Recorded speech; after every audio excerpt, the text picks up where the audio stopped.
नमस्कार, मैं हूं अमित शर्मा और आपके साथ फिर से मौजूद हूं कैपिटल खबर के विशेष कार्यक्रम स्पॉटलाइट विद सिद्धार्थ मिश्रा में।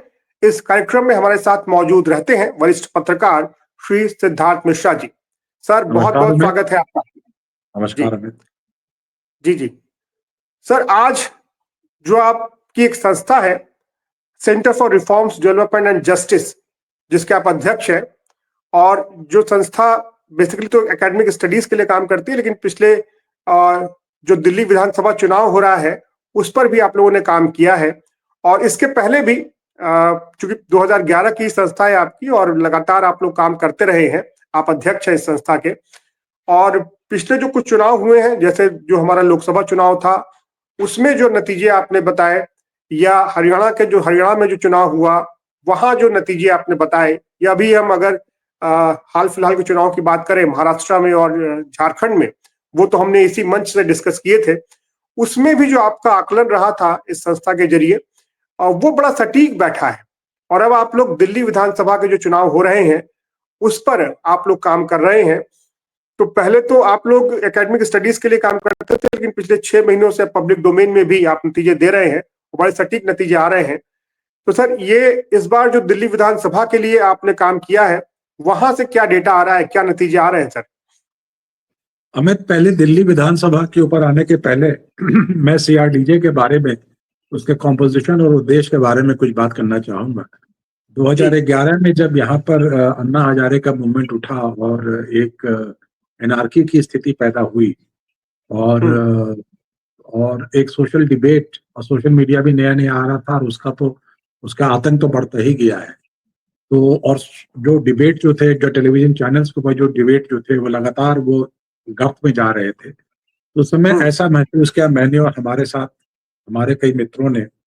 हम करीब 100 के ऊपर इसके सदस्य हैं, और ज्यादातर इसमें लोग दिल्ली विश्वविद्यालय, जवाहरलाल नेहरू यूनिवर्सिटी और आपको जामिया, और कुछ पत्रकार लोग, दिल्ली बेस्ड पत्रकार, कुछ Ranchi based, Bihar based, Chandigarh based पत्रकार, अच्छे पत्रकार लोग। ये हम लोगों की एक सोच बनी कि हमारा बहुत जरूरत है कि हम सोशल इंटरवेंशन एक इन चीजों के अंदर करें, और मतलब कि देश का जो जो इंटेलेक्चुअल कैपिटल है उसको हम लोग बचा कर रखें और उसको दिखाते रहें।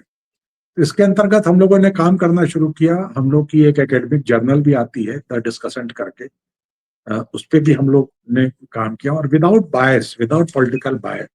जो मीडिया में जो हाल हुआ है पिछले 10-12 साल में कि कोई या तो आप इसके साथ हैं या आप उसके साथ हैं, बीच में कोई नहीं। जैसे वो शोले सिनेमा का जो जेलर था, दाहिने वाले दाएं जाओ, बाएं वाले बाएं जाओ, बाकी मेरे पीछे आओ, तो जेलर के पीछे कोई नहीं था। तो वही स्थिति यहाँ मीडिया के बेनियम के पीछे कोई।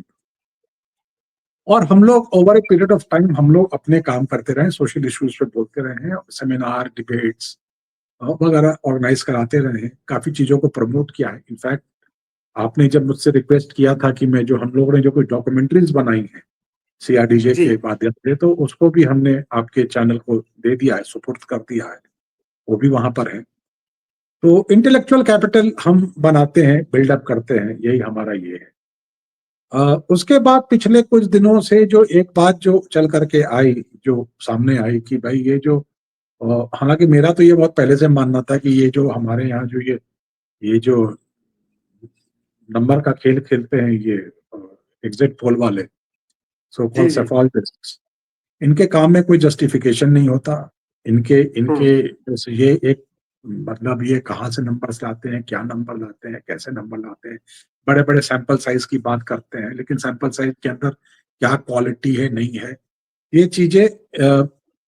और इनफैक्ट मैंने एक पेपर लिखा था, ऑक्सफोर्ड यूनिवर्सिटी प्रेस से एक किताब आई थी, making news, handbook on Indian media. उसमें मेरा एक चैप्टर भी था, मैंने उसमें ये कहा था कि भाई ये तो इनसे बढ़िया, तो इनसे ज्यादा एक्यूरेट इंफॉर्मेशन तो एक जमीन पर जो रिपोर्टर होता है, पॉलिटिकल रिपोर्टर होता है, तो या कोई भी रिपोर्टर होता है, या कोर्ट का वकील होता है उस इलाके का, या इनसे बेहतर तो वो मतलब कि फाइंडिंग्स देते हैं, जो ये फाइंडिंग्स ये देते हैं। तो इनफैक्ट मेरे it is published in that Oxford university press की किताब है मेकिंग न्यूज, उसमें मेरा एक चैप्टर है पूरा उसके ऊपर, और मैंने लगातार उस पर ही काम किया है। और इसको मैंने परसेप्चुअल सर्वे का नाम दिया है कि लोगों के जो परसेप्शन होते हैं उस पर काम करें, ना कि आप एक फॉर्म लेके चले गए कि आप इसको वोट करेंगे, इसको वोट करेंगे, इसको वोट करेंगे। आधा आदमी तो झूठ बोल देता है उसमें, आधा आदमी जी बोलता बिल्कुल। नहीं, कुछ नहीं करता है। और जो फॉर्म को भरने वाला है वो साबुन का भी सर्वे करता है, बिस्किट का भी सर्वे करता है, वोट का भी सर्वे कर देता है। तो इसीलिए क्वालिटेटिवली जो हमारे यहाँ का जो ये जो सर्वे का ये है, इसके नतीजे लगातार गलत आ रहे हैं। लेकिन ये लोग फिर भी मैदान में बने हुए हैं, क्योंकि एक जनता को चुनाव के बाद 3 दिन का एंटरटेनमेंट का समय मिल जाता है, वो अपना कुछ दिखाते हैं, कुछ करते हैं। और कोई बहुत टेलीविजन चैनल्स को भी पका पकाया कुछ दिखाने को मिल जाता है, दिखा देते जी बिल्कुल। हैं। और उसके बाद से एक जो चीज आई जो कि आम आदमी पार्टी ने इंट्रोड्यूस किया, और जिसके सबसे बड़े, जो मैं कहता हूं जो इसके सबसे बड़े गुनाहगार हैं, वो हैं योगेंद्र यादव, कि उन्होंने आम आदमी पार्टी के कैंपेन में इसका इस्तेमाल करना शुरू किया। ये जो सर्वेस को दिखाने का इंतजाम किया, हमने सर्वे में ये निकला, क्योंकि वो एक सर्वे के फील्ड के काफी हद तक एस्टैब्लिश फेस थे, और उन्होंने सर्वेस जी को मिसयूज किया आम आदमी पार्टी के चुनाव प्रचार प्रसार में। तो फिर वो भी एक ट्रेंड चल गया, और फिर हर एक पॉलिटिकल पार्टी अपने अपने पर चुनाव प्रचार, अपने लोग, अपने कई संस्थाएं बन गई। कई जी जो सो कॉल्ड सेफोलॉजिस्ट थे किसी न किसी पार्टी के, वो आज स्पोक्स पर्सन बन गए, आगे चल के उनके मेंबर ऑफ पार्लियामेंट बन गए।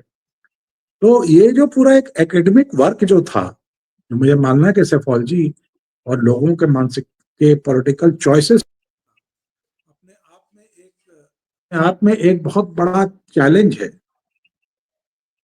अपने आप में एक बहुत बड़ा चैलेंज है।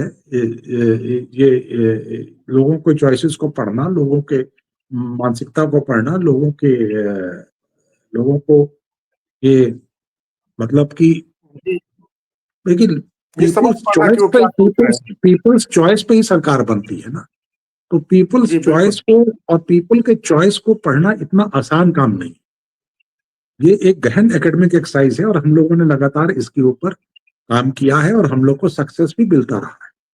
कुछ मित्रों ने कहा इसके अभी जो पिछले जो चुनाव हो रहे थे, जब वो 400 पार 500 पार की बातें चल रही थी, जगह जगह इस तरह की बातें हो रही थी, तो कुछ लोगों ने कहा कि बहुत जरूरी है कि हम लोग जो है सो जो एक अविश्वास की स्थिति बनी हुई है ये पूरे सेफोलॉजिकल रिजल्ट्स के बारे में, उसके बारे में हम लोग चल करके कोई एक मतलब एक क्या कहते हैं क्रेडिबल बात करें।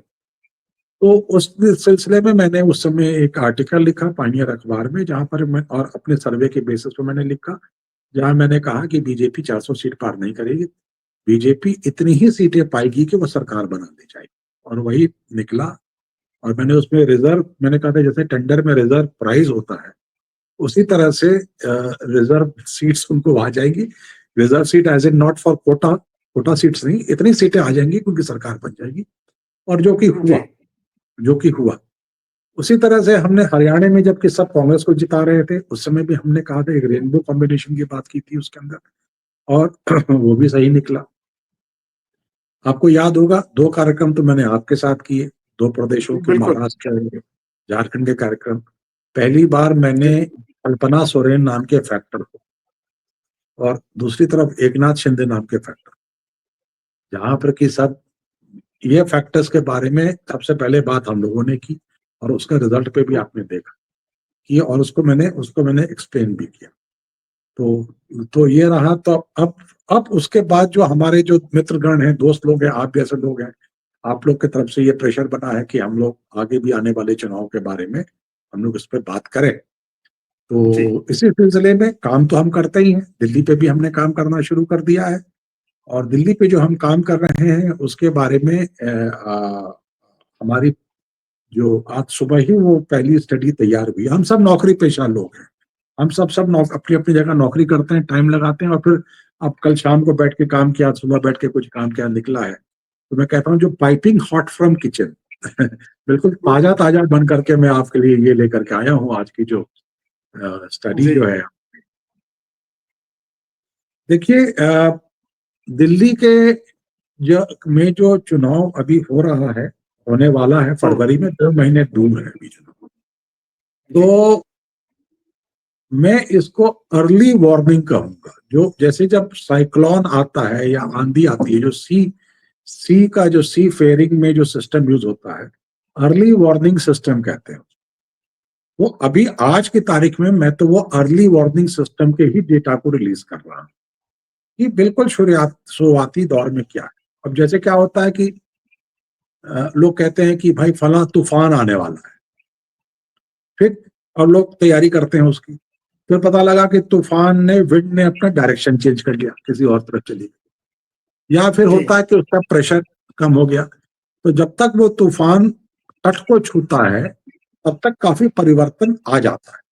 और जी चुनाव कैंपेन का भी मॉडल यही है कि आदमी 1.5 महीने 2 महीने में कैंपेन काफी स्वरूप लेती है। सिलेक्शन ऑफ कैंडिडेट्स तो अभी तक तो हुए नहीं है किसी पार्टी के, कुछ कुछ पार्टी, आम आदमी जी पार्टी ने नाम किया है, उससे बहुत बड़ा परिवर्तन आता है। चुनाव कैंपेन भी पिक कर रहा है। तो ये चीजें, बहुत सारी चीजें हैं जो मैटर करते हैं। लेकिन आज की सर। तारीख में जी, जी आप जी कुछ मैं कह कह रहे रहा हूँ थे? कि जी जी मैं कह रहा हूँ, जैसे मौसम विभाग के विशेषज्ञ होते हैं, ऐसे ही राजनीति के विशेषज्ञ आप हमारे साथ हैं।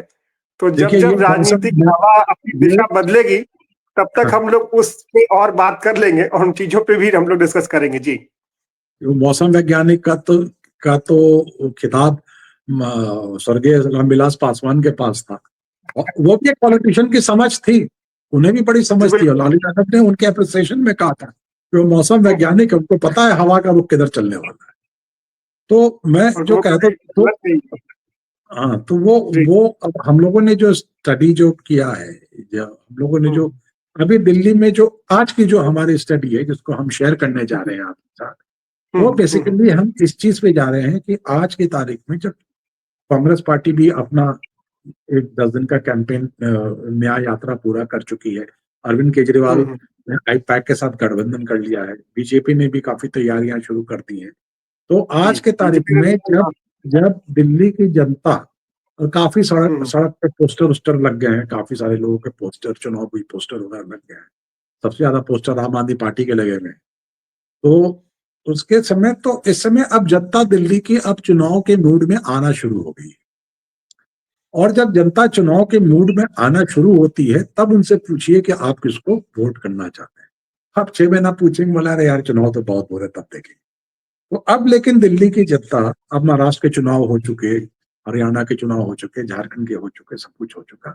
अब अगला दिल्ली का चुनाव होना है। तो अब दिल्ली की जनता, दिल्ली का वोटर भी इस मूड में आना शुरू हो गया है कि हाँ, दिल्ली के चुनाव की बात की जाए। और बिल्कुल जब ये बात होनी शुरू हुई है तो उसका हम लोगों ने आकलन किया। जी तो पहले मैं आज के डिस्कशन में, पहले मैं आपको जो हमारा परसेप्चुअल सर्वे जो है, बहुत ही लिमिटेड सैंपल का मैं आपको ये बता दूं।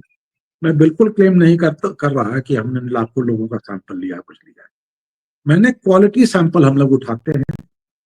हम लोग किससे बात करते हैं, कहाँ बात करते हैं, कैसे बात करते हैं, कैसे एनालाइज करते हैं, ये हमारी सीक्रेट रेसिपी है जो आपके साथ हम शेयर नहीं करेंगे यहाँ पब्लिक डोमेन। लेकिन हम खाना स्वादिष्ट बनाते हैं, ये बात तो है कि आप तो वो मैं आपसे आज हमने उसी तरह से अपने जो इंग्रेडिएंट्स हैं, जो इनपुट्स हैं, उनकी जो एनालिसिस है, उनको उनकी जो वो कहते हैं ना कि वो जो उसकी जो ब्रूइंग है, वो सब हमने हम्म किया है। और हमें लगता है कि हमारी जो फाइंडिंग है, और हमने इसको क्रॉस चेक भी किया है। जैसे कहते हैं टी टेस्टर होता है, चाय को बाजार में लाने के पहले चाय पत्ती को टेस्ट करने वाले लोग होते हैं, बहुत बड़ा प्रोफेशन है बहुत, टी टेस्टिंग का। हाँ बिल्कुल। हमारे हमारे यहाँ हमने अपने इसको लोगों को टेस्ट भी कराया है आज सुबह।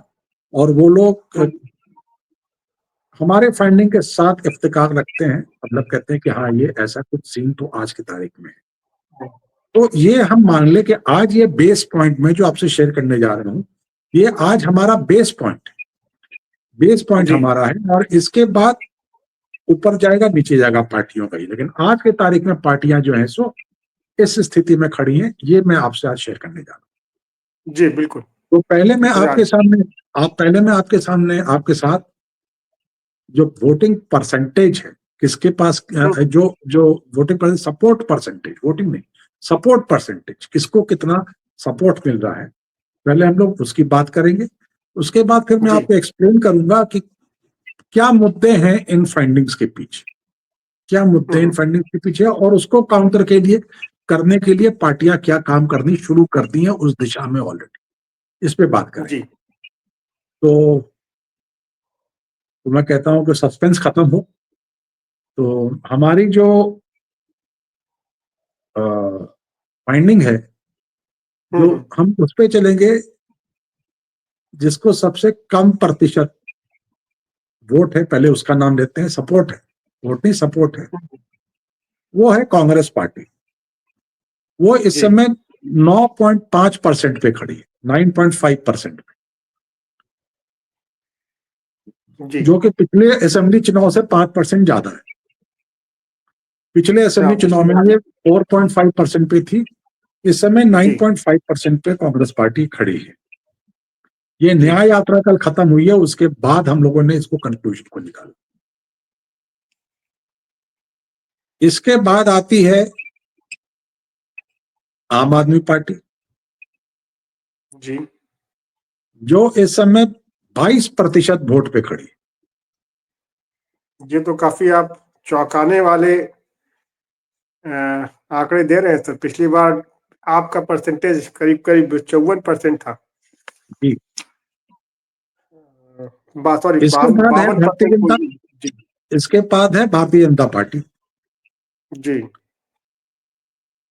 मैंने आपको 22% बताया आम आदमी पार्टी, हम्म। 9.5% कांग्रेस पार्टी का बताया, जी। 22% आम आदमी पार्टी का बताया, भारतीय जनता पार्टी 42%। भारतीय जनता पार्टी की भी सपोर्ट बेस में काफी बढ़ोतरी है इसका मतलब। 42%, ये आपका हो गया 62-71% वोट, करीब 72%। आप मुझसे पूछेंगे 28% वोट कहाँ है। जी। ये एक्चुअली चौंकाने वाली बात ये है, 26% लोग अनडिसाइडेड हैं। जी। 26% लोग अनडिसाइडेड हैं। वो जो इनडिसीजन है लोगों की, देखिए चुनाव चेहरे पे लड़ा जाता है, there has to be a face in the election. Hmm. Aam Aadmi party के सामने पास फेस है अरविंद केजरीवाल, जो एक हम्म। Discredited face. ना भाजपा का कोई फेस सामने है इस समय, ना इस समय कांग्रेस का कोई फेस सामने। तो 26% वोट ऐसा वोट है जो कि अनडिसाइडेड है, ये अल्टीमेटली वो किधर जाएगा। भाजपा के अंदर मतलब इस बात को भी लेके बहुत क्लैरिटी नहीं है कि एक, और खास करके लोग बात करते हैं कि वहां मोहन यादव को बना दिया मध्य प्रदेश में, वहां भजन लाल शर्मा, अब यहाँ भी किसी को उठा कर, तो इस तरह की चर्चे हैं। लेकिन फिर भी उनका 36-38% वोट उनको आता रहा है असेंबली इलेक्शन में, लेकिन 52-54% वोट उनको आता है लोकसभा चुनाव में भारतीय जनता पार्टी को। तो अभी हम्म। एक बीच की स्थिति में 42% वोट पर वो है। अब मैं फैक्टर्स की बात करता हूं आपके साथ। तो जी। जो बीजेपी जो है, देखिए पोस्ट जनरल इलेक्शन, लोकसभा चुनाव के बाद जो चुनाव लड़े गए हैं जिसमें बीजेपी ने जीता है, हारा भी है, लेकिन बहुत ही कहते हैं ना, राउट नहीं हुए, सरवाइव किया है। हम्म। 24 सीट लेकर के झारखंड में सरवाइव तो कर ही गए। इन तीनों चुनाव में, ये तीनों चुनाव राष्ट्रीय स्वयंसेवक संघ का बहुत ही डिसाइसिव रोल। शाह मोदी का चुनाव जो था ना, बिल्कुल शाह मोदी के नाम पे, बिना just on the basis of the personality of Narendra Modi and the hmm. Banking of Amit Shah, आपने जनरल इलेक्शन तक वो लड़ाई लड़ी है।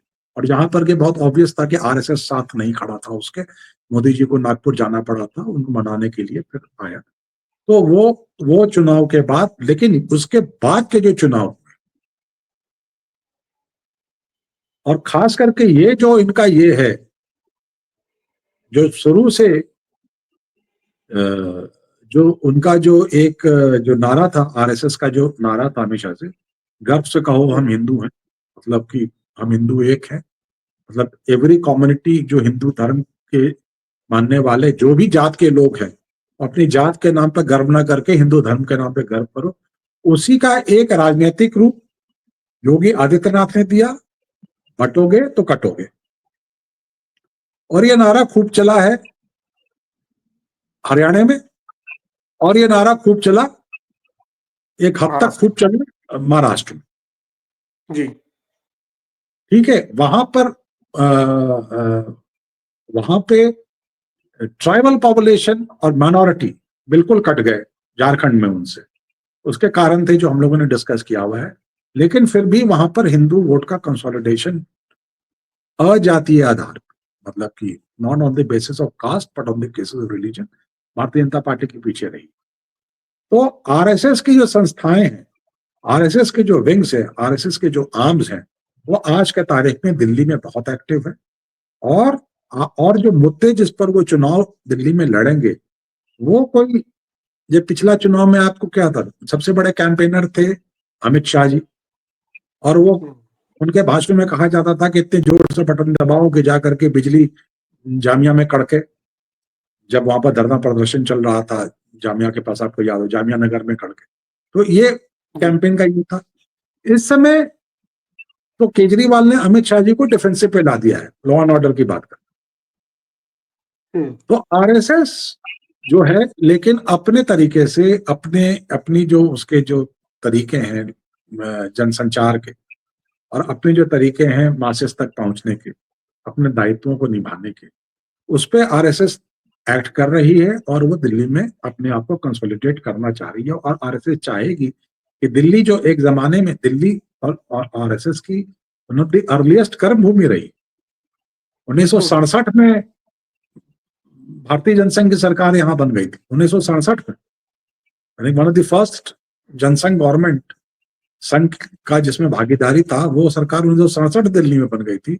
और इतने सालों से, अब 1998 से ये सत्ता के बाहर है, करीब करीब 25 साल हो गए सत्ता से बाहर इनको, 27 साल। तो अब आज के तारीख में तो 27 साल हो गए। आरएसएस आज की तारीख में तो चाहती है कि हम वो दिल्ली में वापस आए और उस पर अपना काम कर रही है।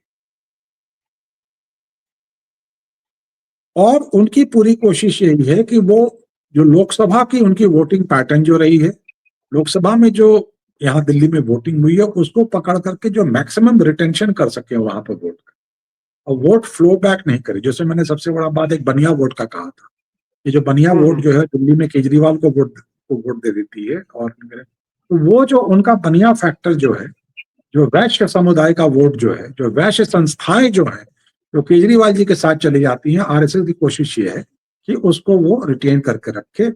और जो बहुत कंजर्वेटिव एक एनालिसिस है जो हम लोगों ने आपको दिया है, उसमें ये है कि आज के तारीख में अगर आरएसएस इतना मेहनत कर रही है इस चीज के ऊपर, इतनी एक्टिव है इस चीज के ऊपर, वैश्य संस्थाओं के ऊपर जो वो काम करने में इतनी एक्टिव अगर है, तो मुझे ऐसा लगता है कि एक बहुत कंजर्वेटिव एनालिसिस है कि 42 से 44% वोट भाजपा इस चुनाव में लेकर के आई। अब हम आ जाते हैं आम आदमी पार्टी के ऊपर। जो आपने कहा कि आम आदमी पार्टी के वोट इतने कम कैसे हो रहे हैं जी, तो आम आदमी पार्टी का देखिए आप, वो जो लोकसभा चुनावों में तो कभी उनको वोट आते नहीं रहे, और बाकी चुनावों में भी जितना वोट उनको असेंबली में आता है, उसके पीछे केजरीवाल फैक्टर एक बहुत बड़ा फैक्टर होता है। केजरीवाल चीफ मिनिस्टर, बहुत बड़ा फैक्टर होता है केजरीवाल एक नेता के रूप में। अब लेकिन एंटी इनकम्बेंसी सेट चुका है, और वो एंटी इनकम्बेंसी के सेटिंग करने से काफी हद तक जो है सो केजरीवाल पिंच को फील कर रहे हैं। करप्शन का फैक्टर आ चुका है, केजरीवाल जेल होकर के आए हैं, उनके सारे बड़े नेता जेल होकर के आए हैं, करप्शन का फैक्टर आ गया है। और कहीं ना कहीं ग्राउंड पे भी करप्शन है, लोग मानते भी हैं करप्शन है। तो आप आदमी पार्टी इस बात को समझ रही है और ये आम आदमी पार्टी इस बात को समझते हुए पहला काम तो उसने ये किया कि एक प्रोफेशनल सर्विस आईपैक को उसने अपने साथ दिया है, और दूसरी बात ये कि उसने एमएलए को चेंज करना शुरू किया है। अब आश्चर्य की बात ये है, एमएलए तो उनके फेसलेस है, उनके एमएलए की क्या पहचान? पहचान तो बस केजरीवाल जी, अरविंद केजरीवाल जी, मतलब जो कहते हैं कि अगर 10 लोग पार्टी में हैं तो 7 तो अरविंद केजरीवाल, 1 मनीष सिसोदिया, 8, 1 में बाकी नेता 9, और 1 में बाकी एमएलए 10। यही उनके पार्टी का गणित है। तो आप एमएलए को चेंज कर रहे हैं, लेकिन एंटी इनकम्बेंसी क्या उन एमएलए के खिलाफ है? ये एंटी इनकम्बेंसी केजरीवाल के खिलाफ। इनफैक्ट जिन एमएलए को हटाया जा रहा है या इनके नाम ड्रॉप हो रहे हैं, उनके नाम भी आपको पहली बार सुनने को मिल रहा है कि अच्छा ये कोई एमएलए था, इसका नाम ड्रॉप हो गया। ये कमाल की बात ये है कि उसका रिप्लेसमेंट ये किसको ला रहा है? वो जान रहे हैं कि लोग इस बात से नाराज है कि उनका एमएलए यूजलेस होता है, कुछ काम नहीं कर पाता है लोकल लेवल पर। तो वो लेकर के जो कांग्रेस के जो कुछ पुराने जीते हुए एमएलए थे अपने टाइम के, हाल फिलहाल में बिट्टू हो गए, वीर सिंह दीगान हो गए, ऐसे लोग हो, उन लोग को लेकर के वो आ रहे हैं। पहले भी उन्होंने वो एक्सपेरिमेंट किया था, महाबल मिश्रा के बेटे को लेकर के आए थे, बड़ा सक्सेसफुल एक्सपेरिमेंट रहा था वो। प्रहलाद सिंह साहनी को लेकर के आए थे कांग्रेस से, वो भी बड़ा सक्सेसफुल एक्सपेरिमेंट रहा था, क्योंकि ये लोग एज एन एमएलए अपने एरिया में इफेक्टिव थे। तो इस तरह से अब ये कांग्रेस के जो पुराने एमएलए थे उनको लेकर के आ रहे। लेकिन ये कौन लोग हैं? ये अरविंद केजरीवाल जी थे इन लोगों को लेकर के अपनी जो राजनीति जो थी, क्लीन राजनीति, और उसको बिल्कुल ही धत्ता बना दी। आपको याद होगा अरविंद केजरीवाल जी एक रेजोल्यूशन लेकर के आए थे पार्लियामेंट के अंदर, सॉरी विधानसभा के अंदर एक रेजोल्यूशन लेकर के आए थे कि राजीव गांधी को भारत रत्न से स्ट्रिप कर देना चाहिए, क्योंकि वो 1984 में सिख राइट्स के लिए वो डायरेक्टली रिस्पॉन्सिबल थे। ये बिट्टू कौन है? ये जो व्यक्ति जो सिख राइट्स में डायरेक्टली इन्वॉल्व, कम से कम 4 सीट में, जगदीश टाइटलर उनका खास शिष्य, इसका नाम भी आता है। तो इसको आपने पार्टी में ले लिया। एक समय तो सिखों के वोट के नाम पे आप राजीव गांधी का भारत रत्न वापस मांग रहे थे, अभी आपने इनको ले लिया। नंबर 1, वीर सिंह दीगान, इन्होंने करप्शन सर्वे किया था, और इनका सबसे पहला जो काम जो था, इनका परिवर्तन करके जो एनजीओ था वो सीमापुरी इलाके में काम करता था, और उस समय इन्होंने करप्शन सर्वे किया था। वीर सिंह दीगान को दिल्ली का सबसे करप्ट एमएलए इन्होंने बताया था।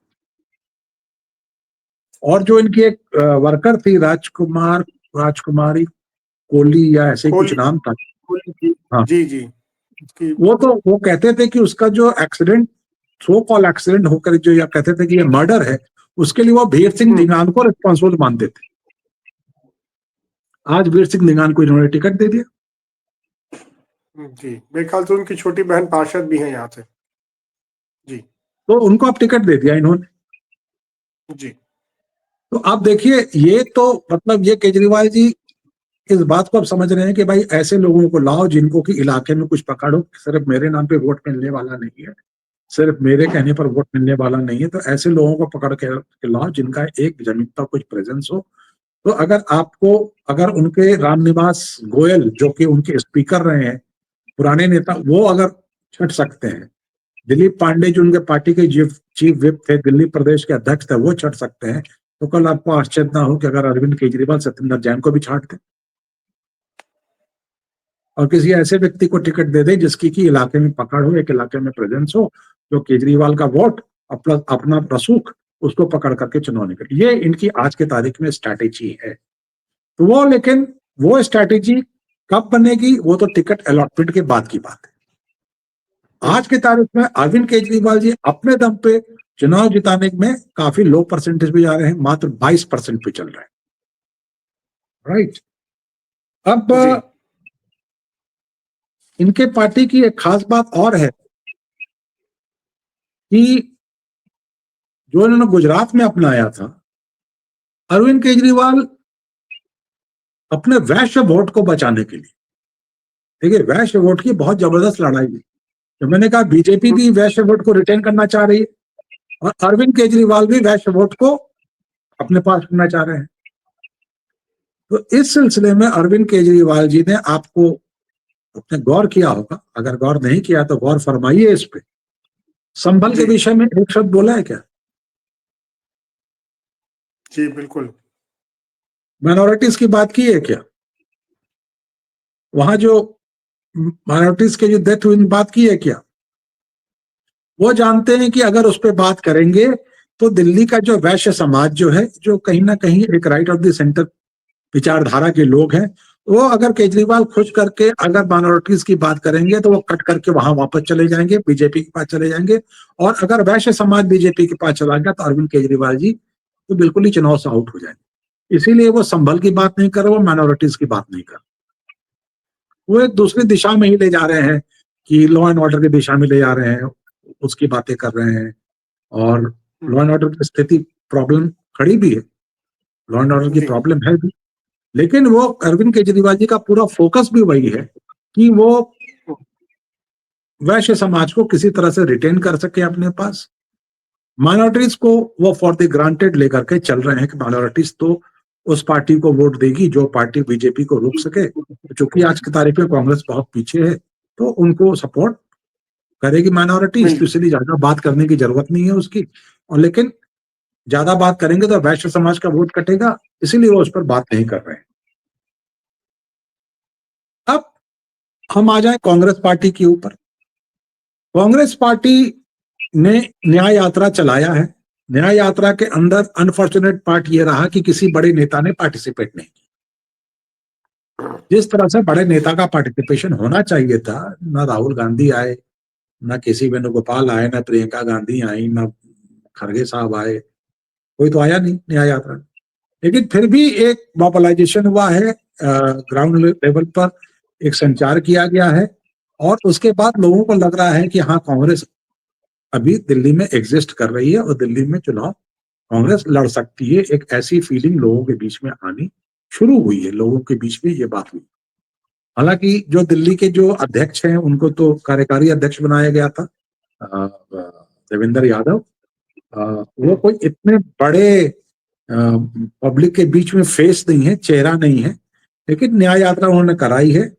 और कांग्रेस को इस समय एक पार्टी को अगले मैदान पे ले जाने के लिए फेसेस की जरूरत है।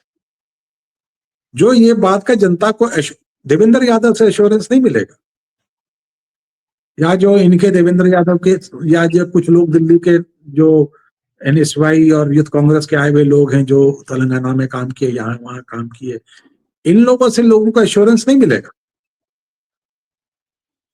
लोगों को एश्योरेंस मिलेगा जबकि एस्टैब्लिश्ड लीडर्स, भाई जब अरविंद केजरीवाल आपके एस्टैब्लिश्ड लीडर्स को अपने पास ले जा रहा है, आपके एस्टैब्लिश्ड एमएलए को अपने पास ले जा रहा है, तो आपके पास जो एस्टैब्लिश्ड लीडर्स हैं उनको आप सामने कीजिए ना, उनको आप दमखम से लगाइए चुनाव में कि भाई हाँ ये चुनाव लड़ेंगे, हम चुनाव लड़ेंगे, दमखम से चुनाव लड़ेंगे।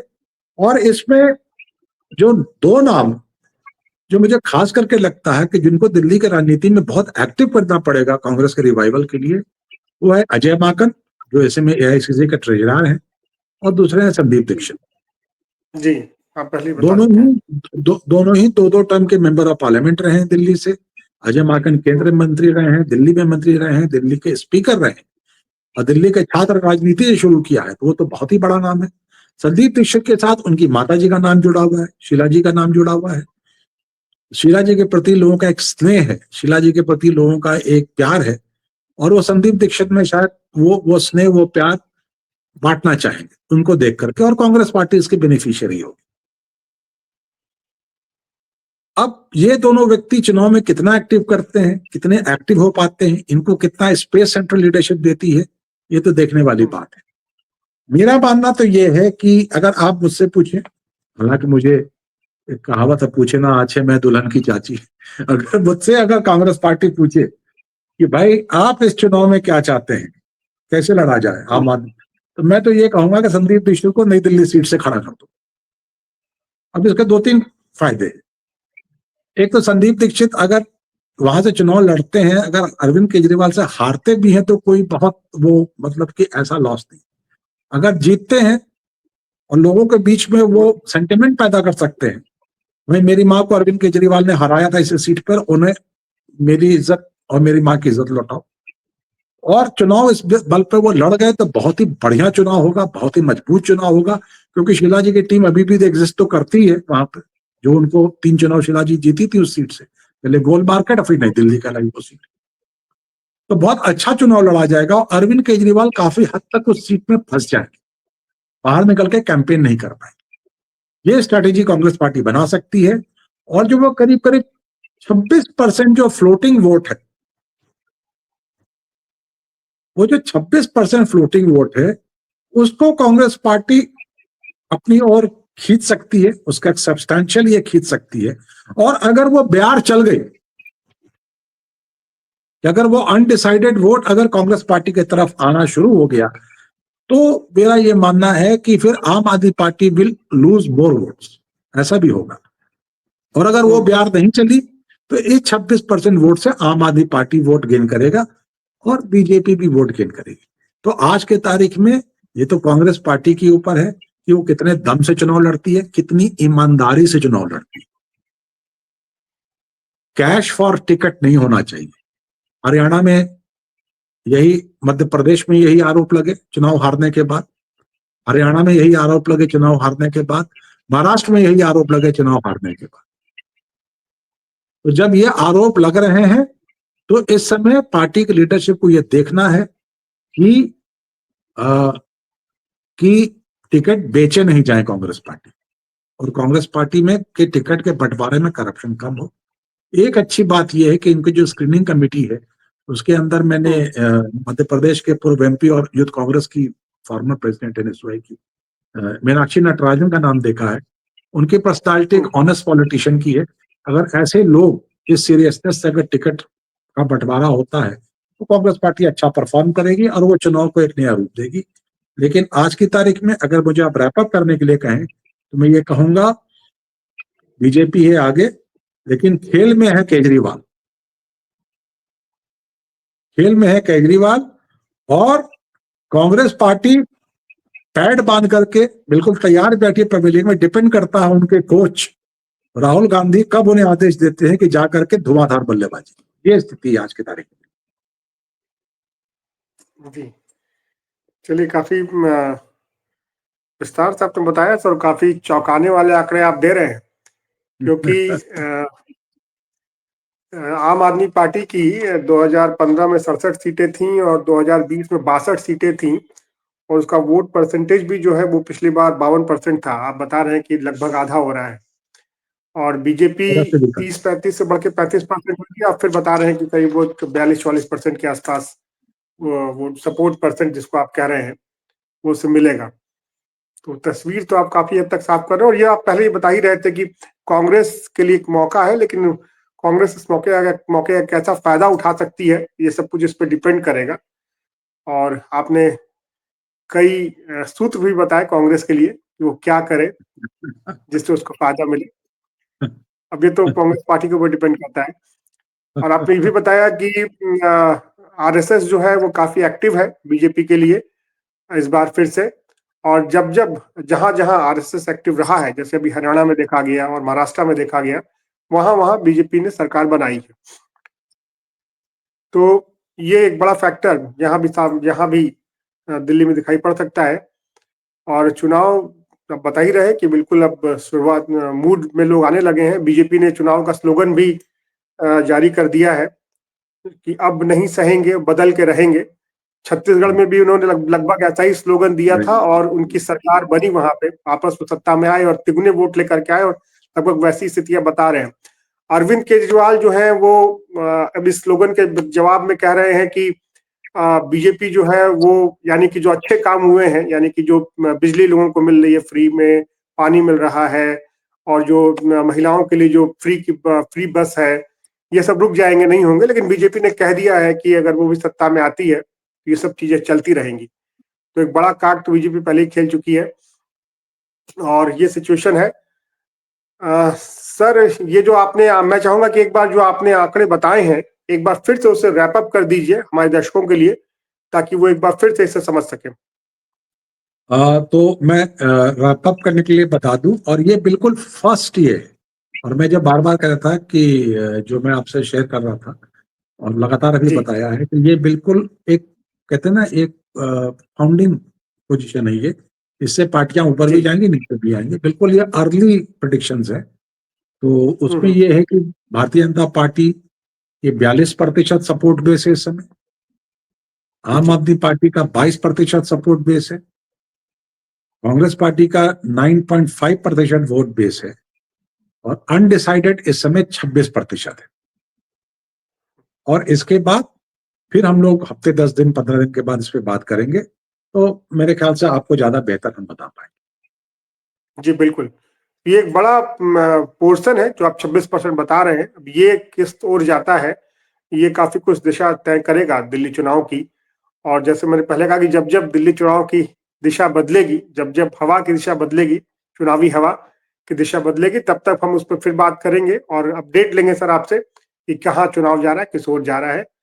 आज बहुत महत्वपूर्ण बातें आपने बताई और उम्मीद है कि जो दिल्ली चुनाव के बारे में जो आकलन लगा रहे थे, उनको काफी कुछ हद तक कुछ क्लैरिटी मिलेगी।